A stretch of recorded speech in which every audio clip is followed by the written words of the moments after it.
சென்னை மணப்பாக்கத்தில் உள்ள வீட்டிற்கு வந்த டாஸ்மாக் எம்டி விசாகன் மகனிடம் இடி விசாரணை நடைபெற்று வருகின்றது. செய்தியாளர் சரவணகுமார் இணைப்பில் இருக்கிறார். சரவணகுமார், வணக்கம். டாஸ்மாக் எம்டி விசாகன் மகனிடம் இடி விசாரணை நடைபெற்று வருகின்றது. விவரங்கள் என்ன சரவணன், சொல்லுங்கள். 1000 கோடி ரூபாய் முறைகேடு என பதிவு செய்த அந்த வழக்குல அமலாக்கத்துறை டாஸ்மாகினுடைய மேலாண் இயக்குநர் விசாகனுடைய வீட்டுல இன்று காலை முதல் சோதனை நடத்தி வருகிறார்கள். மற்றொரு பக்கம் அவரிடம் விசாரணையும் நடத்தப்பட்டு வருகிறது. 5 மணி நேரத்திற்கு மேலாக விசாகனிடம் விசாரணை நடக்கிறது.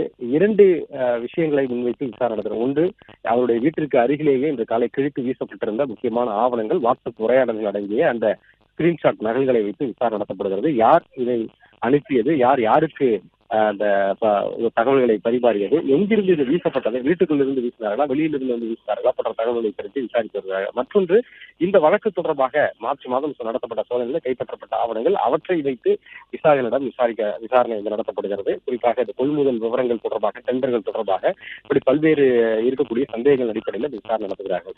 இந்த நிலையில அவருடைய வங்கி கணக்கு மற்றும் அவருடைய குடும்பத்தினருடைய வங்கி கணக்கு, இந்த விவரங்களையும் கைப்பற்றி விசாரிக்கிறார்கள். முக்கியமாக ஒரு வங்கி அதிகாரியை வரவழைத்திருக்கிறார்கள். அந்த வங்கி அதிகாரி முன்னிலையில் ஆய்வு செய்து இந்த விசாரணை நடத்தப்படுகிறது. இந்த நிலையில் தான் அவருடைய மகன், விசாகனுடைய மகன் வெளியில் இருந்தார். அவரை வரவழைக்க வேண்டும் என்று கூறியதாகவும், அதன் அடிப்படையில விசாகன் தரப்பில் இருந்து அவருடைய மகனை தற்போது அழைத்து வந்தார்கள். அவர் தற்போது வீட்டுக்கு சென்றிருக்கிறார். அவரிடமும் இந்த விசாரணை தொடங்கி நடக்கிறது. அவர் பெயரில் இருக்கக்கூடிய வங்கி கணக்குகள் என்ன, அது குறித்த விவரங்கள், பரிவர்த்தனை விவரங்கள், இவற்றை எல்லாமே விசாரிப்பதாகவும், குறிப்பாக அவருடைய வீட்டில் இருக்கக்கூடிய கணினி மற்றும் லேப்டாப் இவற்றினுடைய பாஸ்வேர்டை தெரிந்து கொள்வதற்கும் ஒரு குடும்பத்தினர் வரவழைத்திருப்பதாக கூறுகிறார்கள்.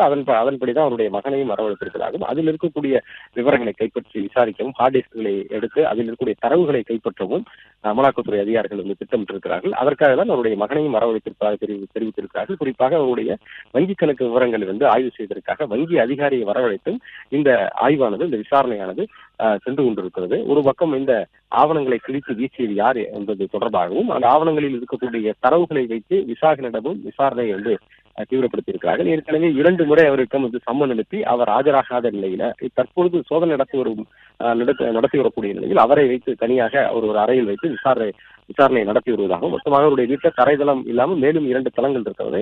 அதில் பல்வேறு அறைகள்ல சில அறைகள் இருக்கக்கூடிய ஆவணங்கள், அவற்றையெல்லாம் கைப்பற்றி தொடர்ந்து சோதனை நடத்தப்பட்டு வருகிறது.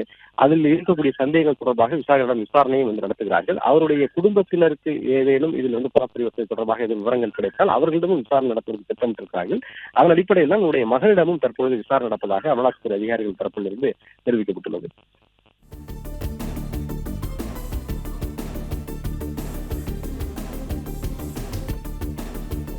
நன்றி சரவணகுமார், தகவல்களுக்கு நன்றி.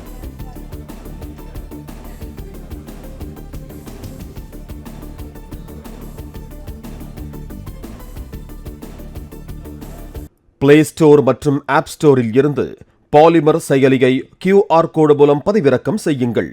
செய்திகளை உடனுக்குடன் பெறுங்கள்.